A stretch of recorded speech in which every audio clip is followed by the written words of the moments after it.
Queridos amigos, amigas, bienvenidos a este su programa Otra Mirada aquí en el Ecuador Today.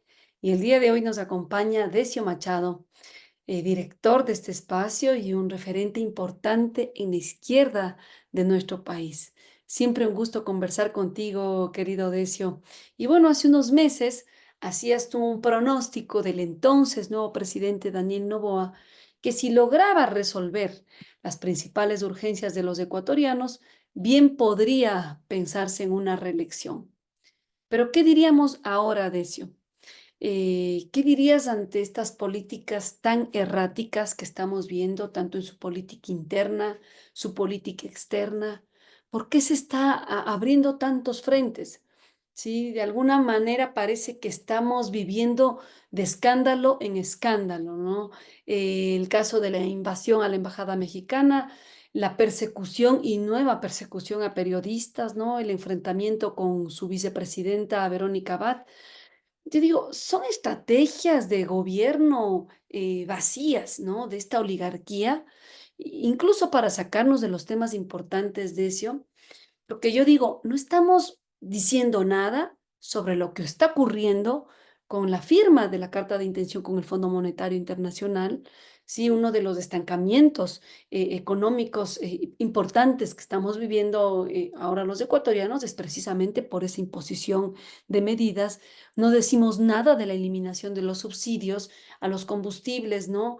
Del uso abusivo que está haciendo de la estructura del Estado en favor de sus familiares, de sus amigos.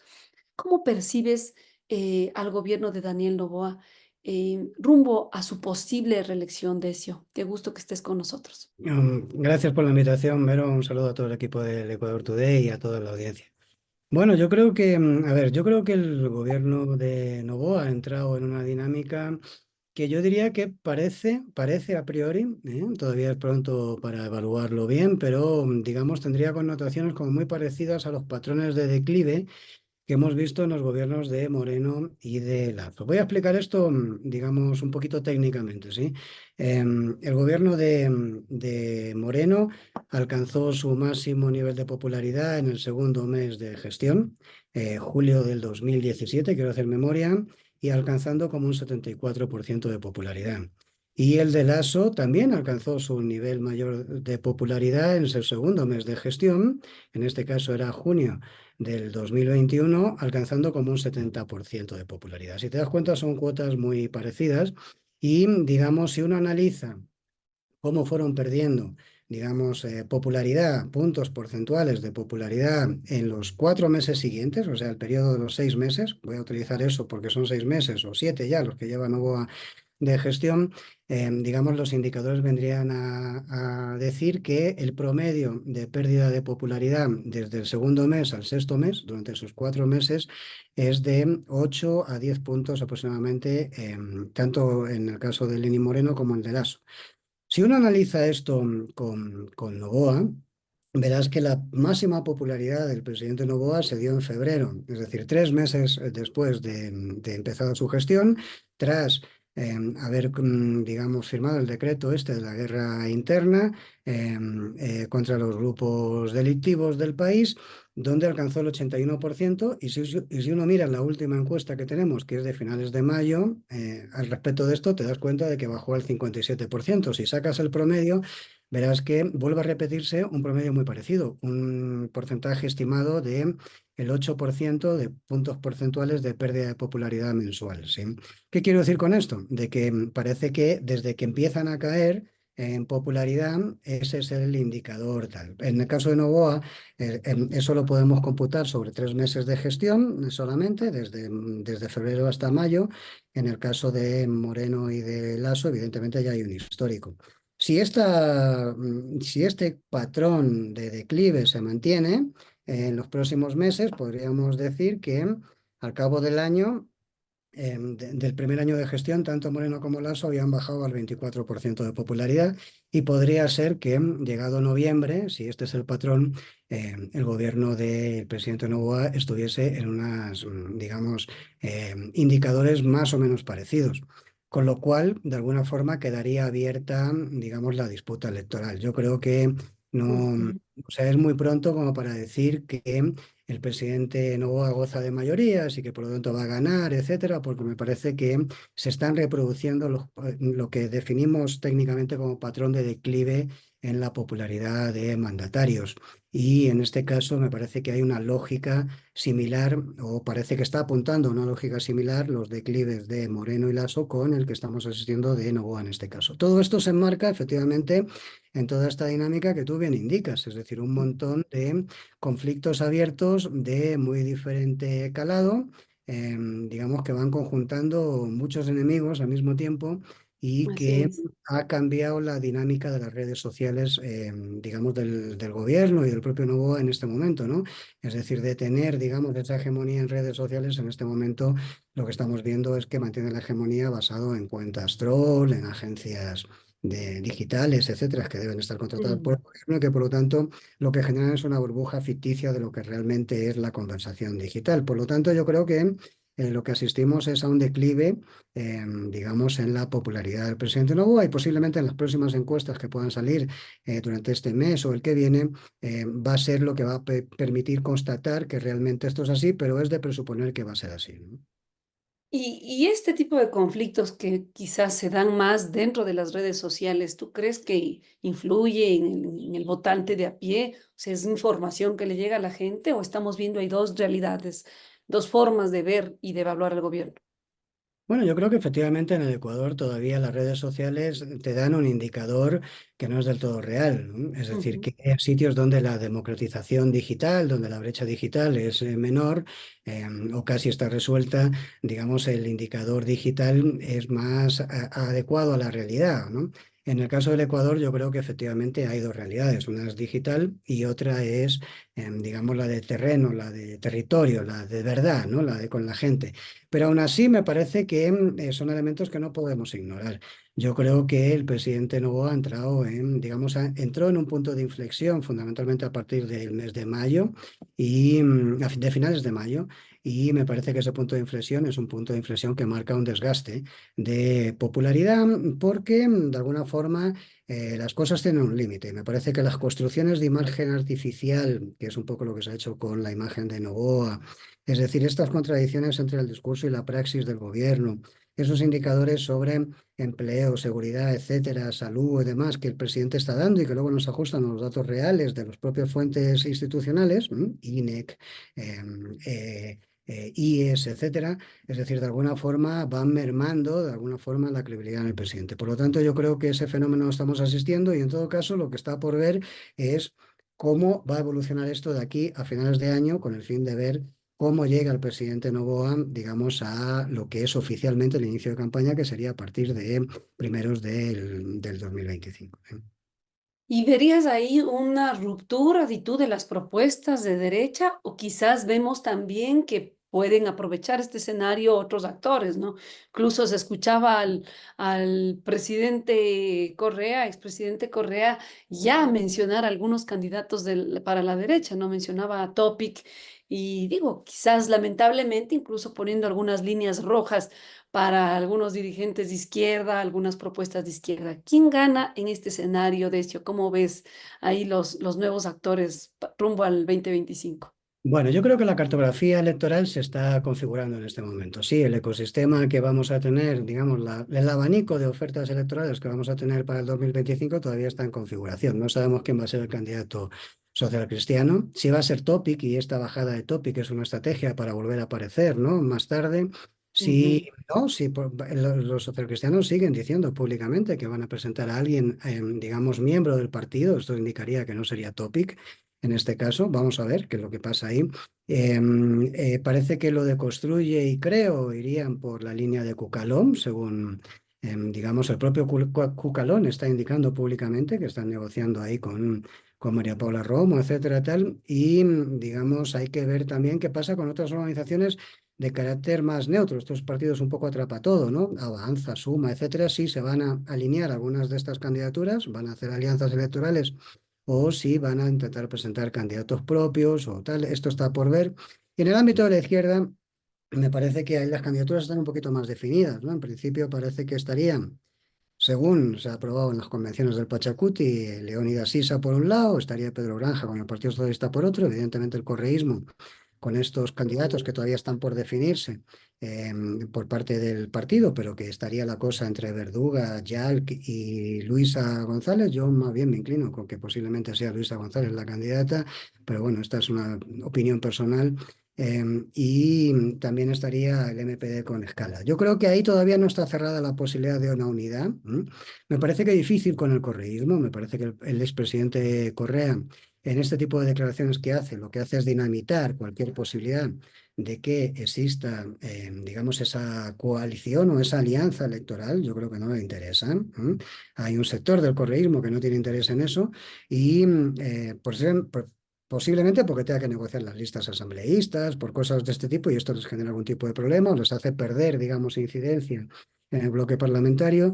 Pero yo creo que, digamos, en el marco de la Unidad Popular, del Partido Socialista y del Pachacuti, todavía yo creo que hay que jugarle a intentar conformar lo que podríamos definir como un bloque histórico, digamos, de la izquierda ecuatoriana. Yo creo que todavía ahí hay posibilidades, vamos a ver, es decir, si son capaces de entenderse o no estos dirigentes, pero me parece que cualquier otra opción que no sea esa sería, digamos, bastante cainita por parte de la izquierda, es decir, que sería como dividirse un voto que podría, digamos, ir conjuntamente si tienen capacidad de entenderse y priorizar la agenda común, es decir, sobre las agendas particulares de los intereses de cada uno de los dirigentes y de los anillos que están en torno a los dirigentes, ¿no? Posibles candidaturas provinciales, asambleístas, etcétera. Y yo creo que eso podría permitir un escenario diferente para el 2025. Todavía eso está ahí. Es decir, habrá que ver si tienen la capacidad de entenderse o no. Pero Claro, y quizás como lo señalas, Decio, de tú, esta imposibilidad también le volvería a dar un triunfo a la derecha, ¿no? Si la izquierda nuevamente pues va desunida, va cada una con sus candidatos. Y ahí tú que has estado trabajando muy de cerca con el movimiento indígena, incluso pues te llaman, ¿no? Otros movimientos de izquierda para ver por dónde se podrían armar escenarios. Te pregunto, ¿tú ves posibilidades en este momento de este frente, llamémoslo frente antioligárquico de liberación, de salvación nacional, ¿no? Porque creo yo que hay muchos elementos que permitirían estas unidades, pero quizás y tú marcar la posibilidad de una lucha contra estos oligarcas, ¿no? Que siguen detentando el poder, podría ser y tú un punto de unión, ¿no? Porque digo, más allá de dónde nos posicionemos, es claro que cuando la oligarquía asume el gobierno, asume el poder, los desastres son estos, ¿no? Que es lo que estamos ahora viviendo los ecuatorianos. ¿Verías posibilidades de eso? yo creo que, o sea, cualquier debate de alianza electoral entre las organizaciones de izquierdas tiene que partir de una lógica programática, de un acuerdo programático. ¿Sí? Ujú.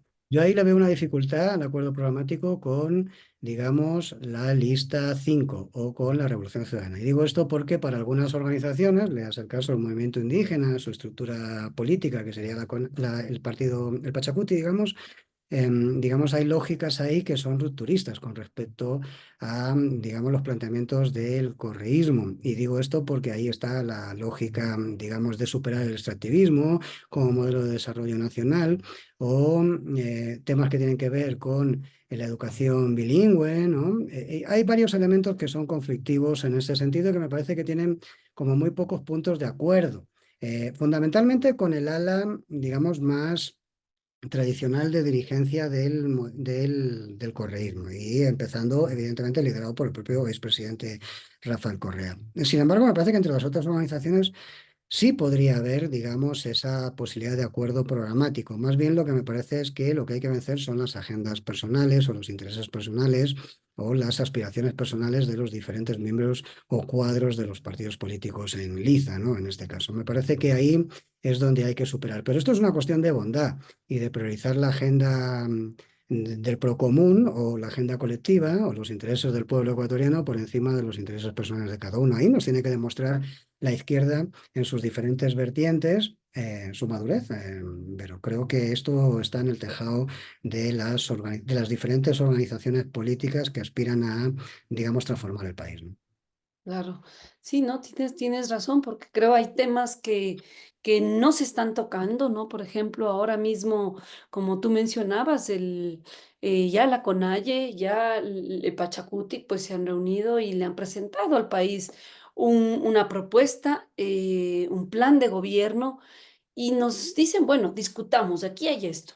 Pero yo creo que esa parte, ¿no es cierto?, donde nos vamos a sentar y plantear un programa, una posible agenda de unidad, yo no veo de otros movimientos políticos, ¿no? Y aquí quizás podríamos ligar con lo que está ocurriendo en otros países, con lo que acaba de ocurrir en Europa, ¿no? Que a raíz de las últimas elecciones y esta avanzada que ha tenido la extrema derecha, en países de una tradición democrática importante como es Francia o como es la misma Alemania, ¿no? Y que ves este avance de la ultraderecha que realmente confronta a ese centro, a esas izquierdas que dicen, pues no, no puede ser, ¿no? ¿Cómo ligarías, cómo se entendería no solo los resultados, sino también la respuesta de una izquierda quizás un poco más madura, ¿no? Y que dice, bueno, aquí o nos armamos un frente histórico, popular, que haga frente a estos sectores de ultraderecha, ¿no? Que van a acabar sin duda con el Estado, con lo poco de Estado en muchos países europeos que queda, o simplemente aquí, pues no va a haber posibilidades para ninguno. ¿Cómo analizamos esto, de hecho, un poco con miras también a las elecciones en el Ecuador? Yo creo que lo que estamos asistiendo, digamos, de alguna forma en Europa, por empezar ahí, es un poco a la lógica de, digamos, de una derrota cultural de las izquierdas, que creo que es una cosa global, pero que de alguna forma en Europa se enmarca, digamos, muy claramente. Fíjate tú que si uno visualiza, digamos, cómo está haciendo la intervención política, social, la extrema derecha en Europa, te encontrarás como con sorpresas así increíbles, ¿no? Es decir, por ejemplo, el reparto de comida en algunas zonas periféricas de las grandes urbes italianas o francesas o incluso españolas las está haciendo, digamos, la extrema derecha. Es decir, organizaciones afines, la orla de las organizaciones, la orla social de las organizaciones de la extrema derecha, que ellos han construido sus fundaciones, sus asociaciones, etcétera, son las que están, digamos, repartiendo, por ejemplo, ollas populares a los parados estructurales, gente, digamos, que quedó fuera del mundo del trabajo, que tienen más de 45 años, es decir, que tienen problemas de reinserción laboral, etcétera, y son esta gente la que está actuando en los barrios populares. Fíjate, eso es un trabajo que históricamente hicieron los anarquistas en los años 20, en la década del 10, del 20, etcétera, del siglo pasado, y posteriormente la Así es. izquierda fascista, ¿no? Y sin embargo, ese espacio, digamos, esa izquierda se ha institucionalizado y de alguna forma quien está ocupando ese espacio es la extrema derecha sorprendentemente. Evidentemente, en esos repartos de comida o de apoyo, digamos, brigadas médicas o cosas así que está haciendo esa extrema derecha en Alemania, en Italia, en Francia o en España, evidentemente está acotado a los blancos nacidos allí y no a los inmigrantes, ¿no? O gente así. Es decir, pero lo que sí es evidente es que están trabajando en ese sentido y eso es, digamos, un territorio que dejó la izquierda y que ha ocupado la extrema derecha. Creo que esto se enmarca en una dinámica además que tiene que ver con, digamos, una nueva generación de derechas. Y digo esto porque lo que hemos asistido, y aquí ya me traslado a América Latina, es una derecha, digamos, una derecha anticomunista post Segunda Guerra Mundial, aquella derecha, digamos, oligárquico-dependiente, etcétera, que luego fue sustituida por la derecha neoliberal y que después de la crisis del neoliberalismo ahora aparece una nueva generación de la derecha que es esta, digamos, que nace de la crisis del neoliberalismo y que ahora se define anarcocapitalista, ¿no? Pero que al fin y al cabo Claro. no deja de Tipo ser Milei, ¿no? tipo Milei o tipo Bolsonaro o cosas de estas características. Y me parece que estamos asistiendo un poco a esto en América Latina, en Europa. Estos fenómenos más anarcocapitalistas son menos traducibles en este sentido, sino que más bien son de carácter más filofascista, ¿no? Pero de alguna forma lo que estamos asistiendo es una lógica de radicalismo de quien cuestiona el sistema son los sectores de la extrema derecha y no los sectores de la o sea, no los sectores de la izquierda. La izquierda se acopló al sistema, la izquierda se volvió sistémica, es decir, se volvió institucional y digamos quienes están, al menos desde la dialéctica, discutiendo el sistema capitalista, o al menos poniéndole, digamos, cuestiones a las lógicas de la lucha de clases, de la burguesía, de las élites, etcétera, ese discurso ha pasado a ser, digamos, de la extrema derecha. Fíjate que términos como casta, que es un término que desarrolló Podemos a partir de los movimientos de los indignados, del 15M en España, etcétera, es un término que utiliza Milei, ¿no? Milei utiliza términos, utilizaba en Cierto. la campaña electoral términos como que se vayan todos. Esos son los términos de los movimientos sociales, digamos, cuando el corralito, cuando, digamos, el crack financiero del 2001 en Argentina. Es decir, se han apropiado incluso de la narrativa de la izquierda. Y esto es tremendo, ¿no? Porque lo que demuestra es que, digamos, ha habido una cesión de espacios, tanto dialécticos como de intervención política por parte de la izquierda, que han sido ocupados por estos sectores de la derecha que tienen una nueva forma de intervención diferente a la que había anteriormente. Es una derecha de nueva generación, como digo, y me parece que tienen dinámicas diferentes. Por terminar el caso, voy a poner un ejemplo. Mm. Junio de 2013 en Brasil, las movilizaciones contra, digamos, la subida de precios de los buses, etcétera, durante el gobierno de Dilma la iniciaron jóvenes asociados a movimientos sociales de izquierdas, entre ellos Pase Libre y algunas cosas que eran organizaciones de carácter universitario, estudiantil universitario, y terminó siendo apropiada, digamos, por la extrema derecha, que fue, digamos, la plataforma sobre la cual, digamos, capitalizó políticamente luego Bolsonaro para ganar las elecciones. Quiero decir con esto de que esta es la realidad que tenemos y por lo tanto esto debería llevar a una reflexión, digamos, en los ámbitos de la izquierda, que me temo que en algunos lados se está haciendo, en sitios como el Ecuador no, lamentablemente. Y señalas algo interesante, Decio, porque este fenómeno de la apropiación de la derecha de algunas banderas que han sido tradicionales de las izquierdas, como bien señalas, pues no solo es en Europa, lo estamos ya viviendo, ¿no? En América Latina y quizás incluso en nuestro país, sino que no es tan clara, precisamente porque la izquierda a veces, perdón, esa derecha también actúa de forma muy burda, no es una derecha que tampoco está tan organizada. Pero yo diría, ¿hasta qué punto la imposibilidad, por ejemplo, ¿no es cierto?, de llegar a acuerdos en la izquierda, también vaya situando a estas banderas tradicionales como menos importantes, ¿no? Ahora mismo vemos, estamos ya sin los subsidios a los combustibles y todo lo que implica económicamente, lo que podría implicar, ¿no? Esto no es una discusión que atrae a los movimientos de izquierda, no lo estamos discutiendo, ¿sí? La misma carta de intención con el Fondo Monetario, que debería ser algo que ya debe estarse discutiendo, por ejemplo, en la Asamblea Nacional, pues tampoco es algo que está importando, ¿no? Entonces, yo no sé hasta qué punto esta dispersión que estamos llevando en la izquierda un poco también va a beneficiar para que la derecha ecuatoriana sin mayor problema, pues pueda asumir esas representaciones en una clase media, en un sector joven que sin duda está despolitizado y que no logra tener respuestas a las crisis que estamos viviendo. O sea, hay gente, hay compañeros nuestros que te digo de verdad, o sea, es una llamada, oye, estoy sin trabajo, o sea, hay gente que está sin trabajo meses, Decio. Y yo creo que ese nivel de desesperación también puede decir, pues sí, ya que se vayan todos, ¿no? A ver cuál es el loco que nos sale y que nos salva de esto. La izquierda está leyendo esto, Decio. Se está No. leyendo esto, el Partido Socialista, están leyendo los compañeros de la Unidad Popular, están leyendo los correístas, sí, que tienen una mayoría importante. Digo, es momento de ponerle al país de frente u otra vez al movimiento o al partido como prioridad. Bueno, yo creo que una parte de la debacle que estamos asistiendo en el Ecuador desde hace unos años tiene que ver con las imposiciones de la agenda fondo monetarista, ¿no? Es decir, esto, digamos, en materia de política económica. Me parece que eso es evidente.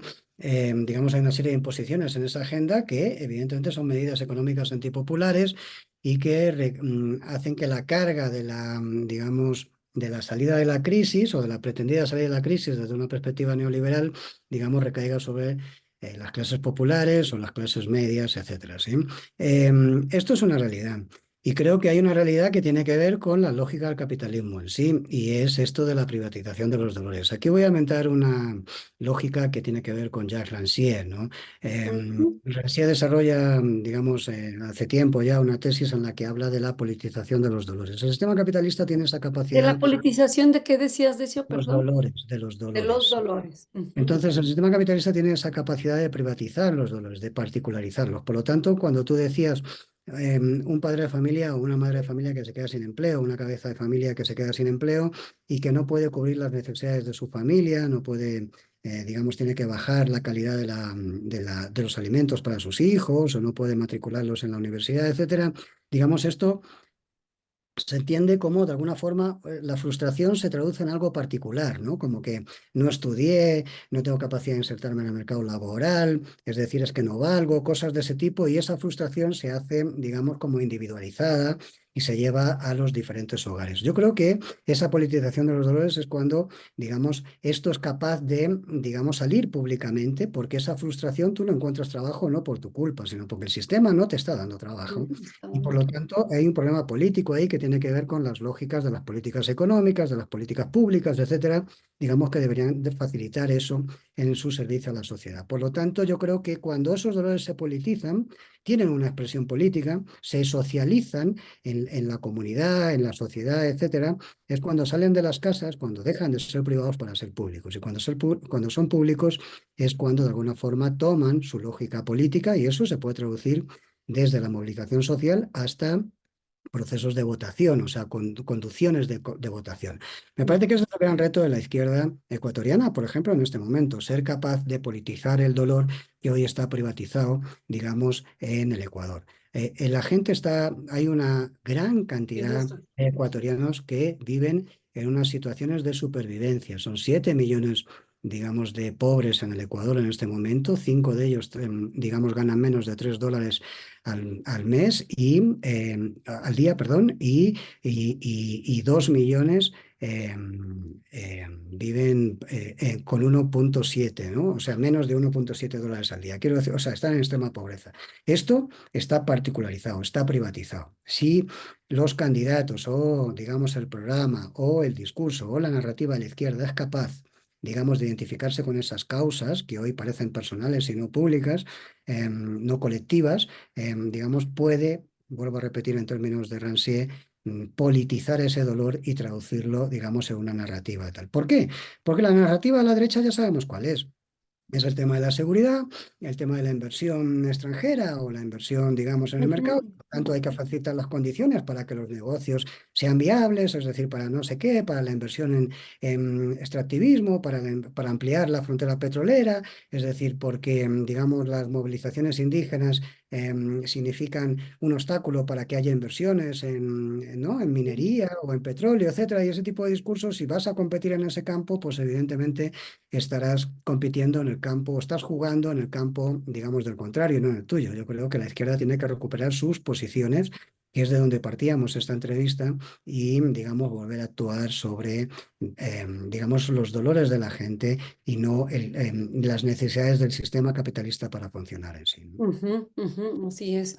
Y bueno, ahí yo lo que te mencionaba es hasta qué punto, ¿no es cierto?, esta politización está en las agendas de los partidos políticos. Tú has conversado con el Partido Socialista, ¿no? Has conversado incluso quizás con gente cercana al correísmo.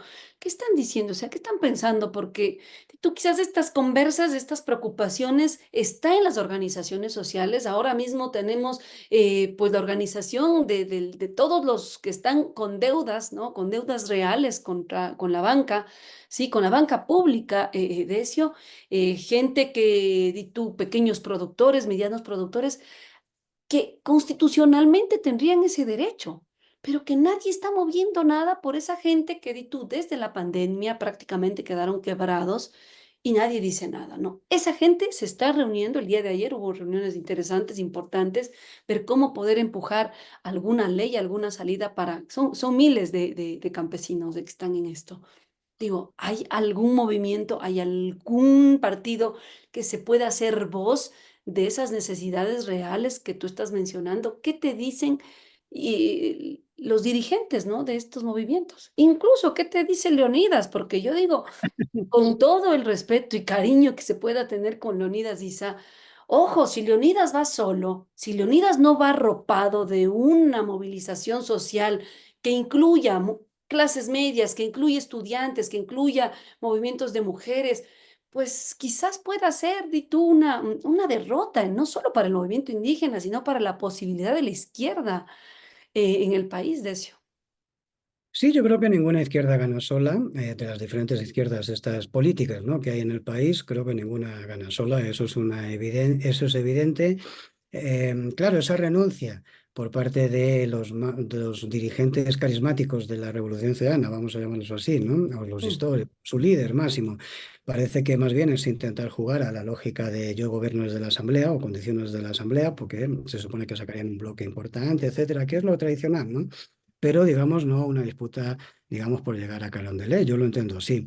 A ver, sí, o sea, se habla con la gente, evidentemente nosotros, yo hablo con mucha gente, pero yo creo que cada organización está inmersa en sus problemáticas internas, que son muchas y que tienen que ver con la situación en la que está la izquierda ecuatoriana. Yo creo que la izquierda ecuatoriana está muy mal, o sea, me parece que está en en un momento, o sea, una coyuntura, digamos, que no es muy positiva, digamos, para las organizaciones. Y me parece que que el tejido social también está, digamos, muy golpeado.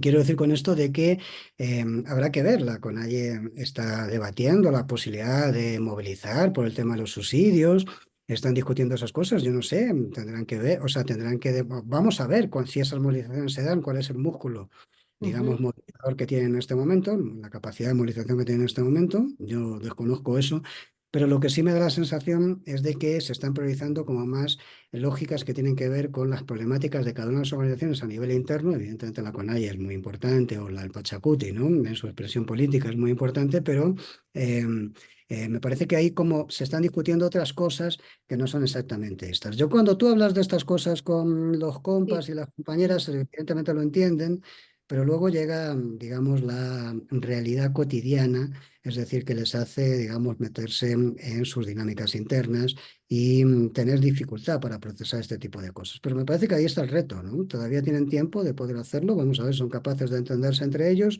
y si son capaces de priorizar un programa común, es decir, que les permita llegar a acuerdos, y si eso fuese factible, pues a partir de ahí podría desarrollarse una estrategia, digamos, en este sentido, si es que los y las compañeras están por la labor. Evidentemente, ellos son las estructuras políticas son las que tienen que definir esto, ¿no?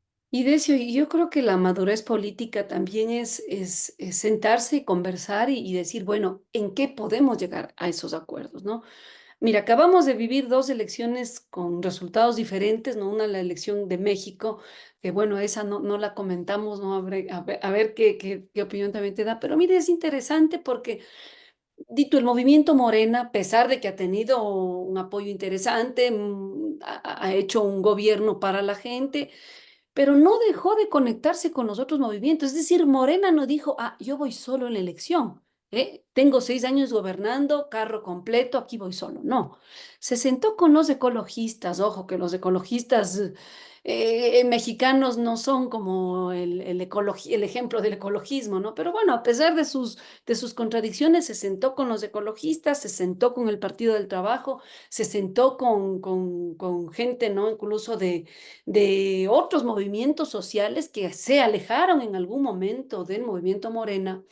Y bueno, a ver cómo le hacemos para ganar esta elección con vamos a decir, con un apoyo que le dé una legitimidad mayor en contra de la derecha, ¿no? En contra del PRI, en contra del PAN, incluso del PRD, que, bueno, se ha alineado con estas otras fuerzas de derecha. Y lo hicieron bien. Ganaron con más de 5 millones de lo que ganaron hace 6 años, decía. Y en este momento, claro, ahora es el reparto, ¿no? ¿Quién va a dónde? ¿Quién es el ministro de va? ¿Quién va a tal secretaría? Y lo están haciendo, ¿no? Incluso los mismos repartos para senadores, diputados. Y yo creo que eso es sano en democracia, ¿no? Ahora mismo que leía cómo se está armando el nuevo Frente Popular en Francia, pues tienen sus divisiones. A ver si ganamos. Los ecologistas, que están en un grupo minoritario, tendrán esto, los socialistas, como la Francia Insumisa, que están un poco más grandes, tendrían estas posiciones.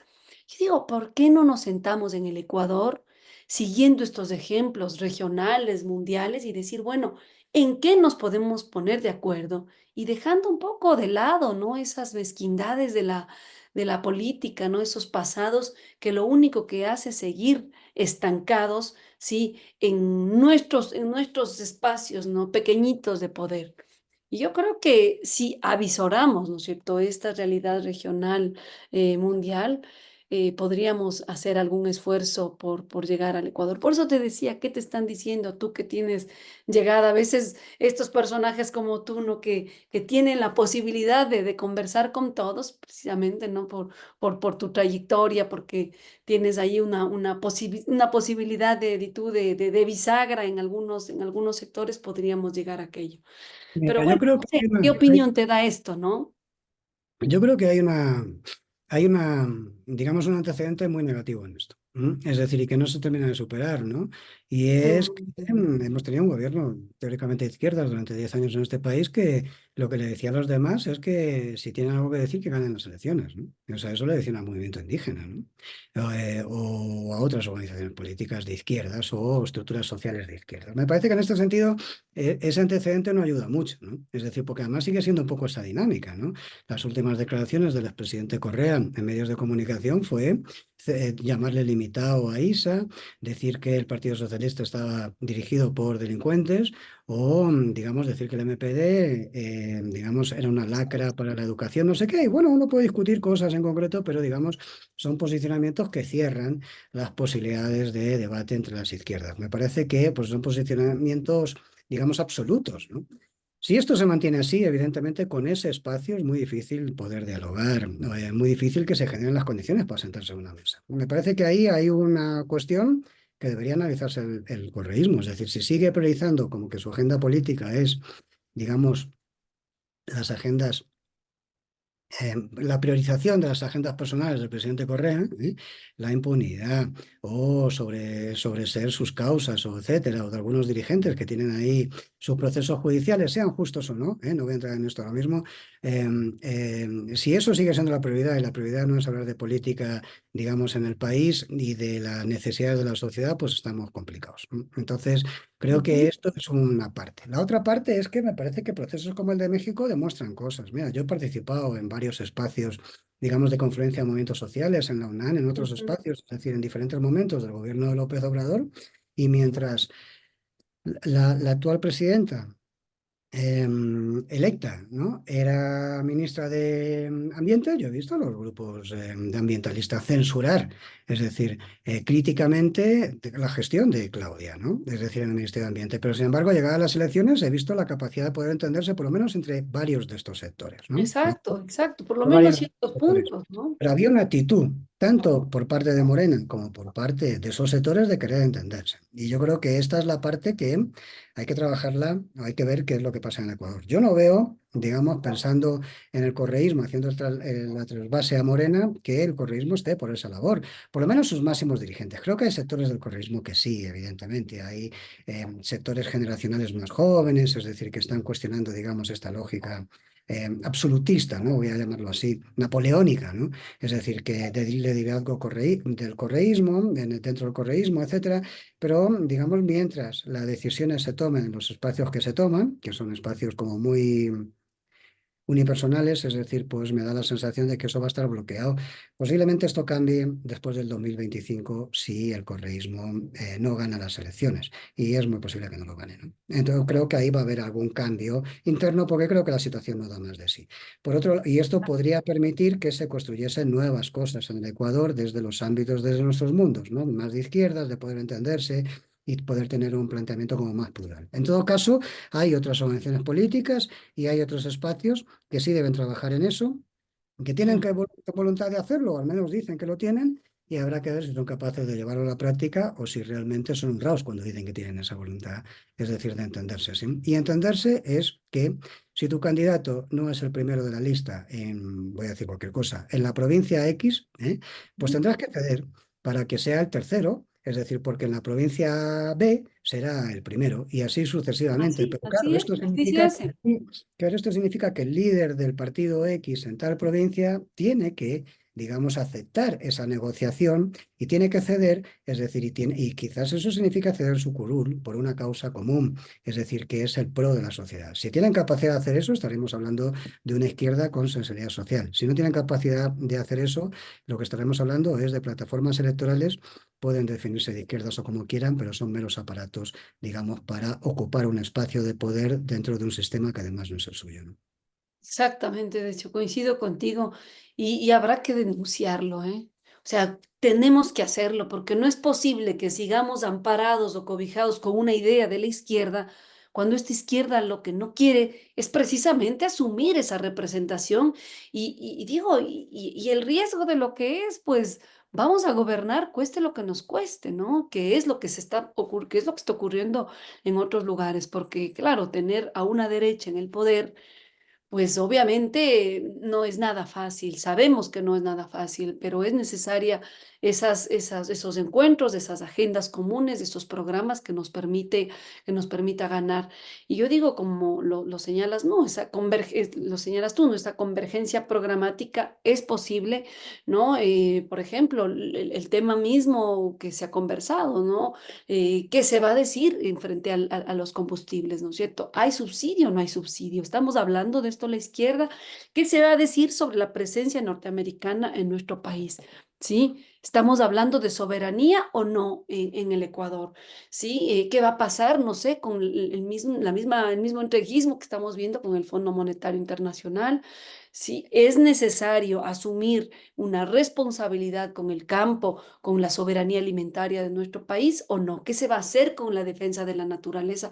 En sí, hay varios puntos en los que la izquierda ha estado conversando varios años y que hay agendas ya trabajadas, ya concretas, que se podría tener pues la madurez de asumir esos retos para el próximo gobierno y salir de esta crisis, salir de esta violencia que parece ser que es lo que ahora, lo único que estamos respirando los ecuatorianos y no nos merecemos eso, no nos merecemos eso.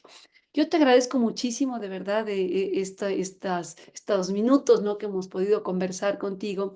Y bueno, esperemos que estos escenarios que nos planteas, pues resuene un poco en nuestros movimientos, en nuestros representantes de izquierda, en esos partidos que aún tienen el registro, porque vemos gente que tenemos ganas de participar, pero claro, al no tener partidos, pues digo, la responsabilidad también está en aquellos que tienen esa oportunidad pero que no le vuelvan a dejar el trabajo tan fácil a esa derecha que hoy nos gobierna.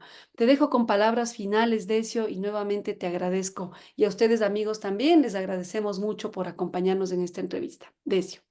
Bueno, yo creo que en la línea de lo que estás planteando, simplemente decir que la responsabilidad también, a mí me parece que desde el mundo institucional no se mueve nada que no esté empujado desde el mundo de lo social, ¿no? Desde la sociedad Así organizada es, de sí. alguna forma. Por Ujú. lo tanto, yo creo que también este debate, digamos, esta exigencia, ¿no? De que se pueda, digamos, generar unas alianzas políticas determinadas que hagan que de alguna forma se deje de repetir lo que ha ido pasando en las sucesivas elecciones últimas en el Ecuador, de alguna forma también tiene que venir de una presión social. Por lo tanto, yo creo que los movimientos sociales, grandes, chicos, las organizaciones populares, con más potencia o con menos potencia, con más, digamos, adscritos o con menos, es decir, deberían exigir a las estructuras políticas, que no son suyas, es decir, pero digamos, como un reclamo social, esa, digamos, conversión o, digamos, ese agrupamiento, esa generación del diálogo, mm, digamos, para confluir